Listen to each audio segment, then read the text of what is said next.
Hey guys, welcome back to the game room. For this video I thought I'd do a quick tour of my collection and my setup as it is now. I normally do this in October, and of course the year before I did it in November, so I'm a little bit late, but better late than never. So I thought I'd go through my collection as it is now in November, nearly December of 2015. Okay, so we'll start off here, and as you can see I've got my Mega Drive Model 1. This is the modified Mega Drive with the switch on the side and the switch on the back. It's got the 32X rigged up, and it's got Ghouls and Ghosts playing, which is currently being played on the screen as you saw earlier on. Moving across, you've got the SCART block for multiple SCART devices, which is obviously switched for the Mega Drive at the moment. It's got the PlayStation and the Saturn at the moment, and I've also got the Master System RGB SCART N there.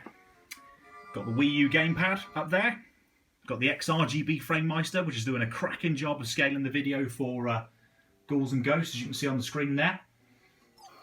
Got my Super Nintendo, Super Famicom.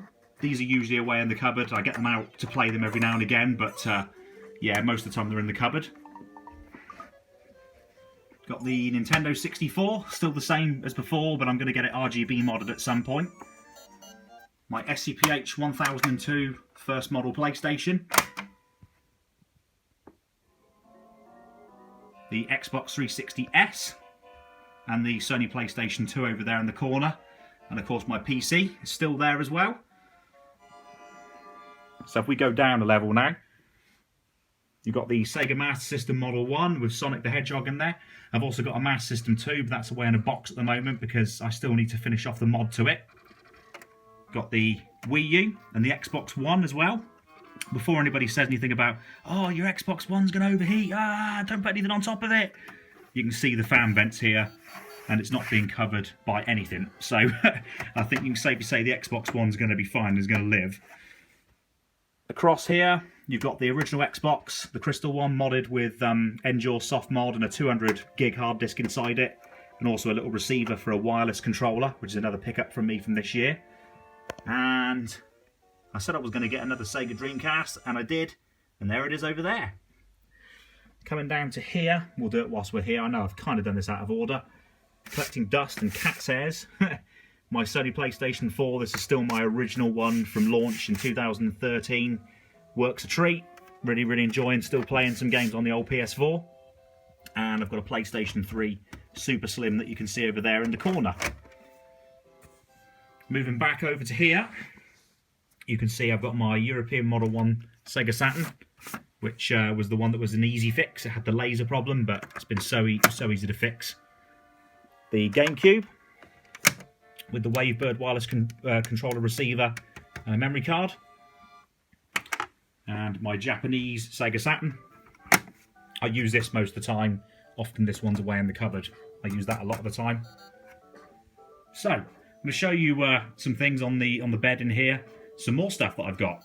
So there is an Amiga A1200, which you've seen in some of my other videos.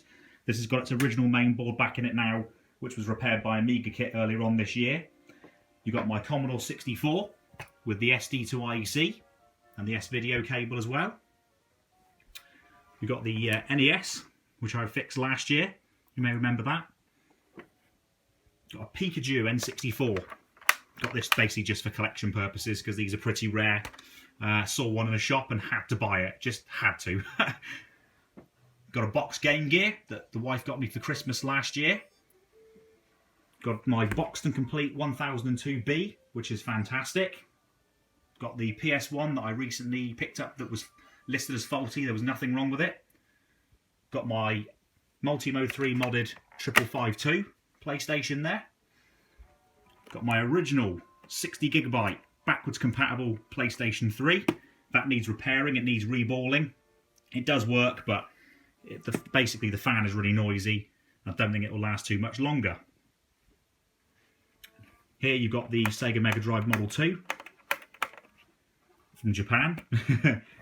And the Japanese Model 1 Mega Drive as well. So, let's have a quick look at my game shelf, shall we? Well, you'll see I've got the boxed Famicom. I've got a whole array of Sega Mega Drive games. Quite a lot of them. It's a lot bigger than it was back in 2014, and even 2013 it was even less. my boxed PS1, some Super Famicom cartridges. I've got no space on my shelf now, so the Super Famicom cartridges have had to sort of go up there. One of the original demo ones that would have come with the 1002 first model PlayStation. Some backup Mega CD games. Also, just up on this shelf, I won't show you the whole shelf because it's absolutely mad at the moment. I've got my Sega Mega CD games there, you can see them all.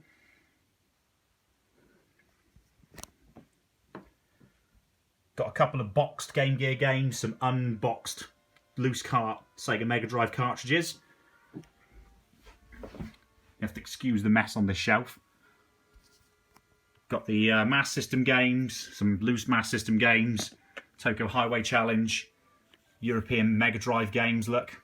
Sorry, not Mega Drive, Saturn games. Japanese Saturn games. I've got a lot more of these now than I had when I first started collecting and I first did these videos. Some Sega Game Gear games, more European Saturn games, Dreamcast games, NES games. As you can see, my NES collection has expanded quite a bit as well now. Dreamcast games, along with a couple of backup Dreamcast games. Behind here is my whole array, vast array of Super Nintendo cartridges, which as you'll see stops there. So it starts from there and goes all the way along to there. So I'm just popping these back on the shelf, failing to do so.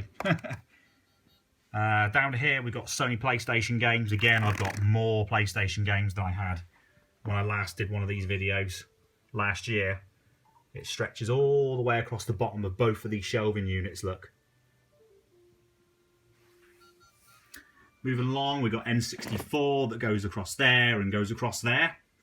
Some Wii U games, an original Xbox game, a couple of 360 games. You can now see I've finally got Ridge Racer 6 again. Some Xbox One games, a solitary PSP game, a couple of PS4 games there. Some GameCube games, original Xbox games and 360 games. And the rest of my PS4 games. And you can see some more PS4 games sort of stood along the front there, as well as Test Drive Unlimited 2 for the PS3. And then behind these, a whole bunch of PS2 games. See how much space I'm requiring here. And then some PS3 games you can see on the end there. So yeah, that's the games. We'll have a quick look in the cupboard because there are some Amiga games in the cupboard. Up top here you can see my box, my PS4, the Wavebird box, some floppy disks for the Amiga, Action Replay box, just some random stuff, N64 controller box, Commodore 64 power supply. And then we've got a whole bunch of boxed Amiga games that actually came with the Amiga when I bought it, with the exception of Z-Wolf 2 and the Manchester United game. I actually bought those separately from game shops.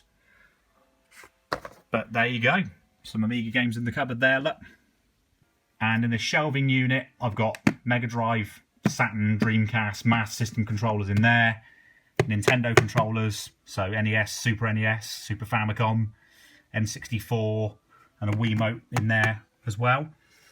Here's my PlayStation, well, my Sony drawer with PlayStation controllers in for all the different PlayStations that I've got. And lastly, here is a miscellaneous drawer that also has Xbox controllers in, as well as the Sega Saturn arcade sticks in there as well. Okay, so one last thing. You'll notice my Sega Multi-Mega isn't here. That's because it is away at the moment. I'll do a video, hopefully in a couple of weeks, when it comes back, to sort of document that, let you know what was going on with it. But thanks for watching, guys. Hope you've enjoyed this very quick, maybe a bit ropey as well, tour of my gaming setup and my collection. Thanks for watching.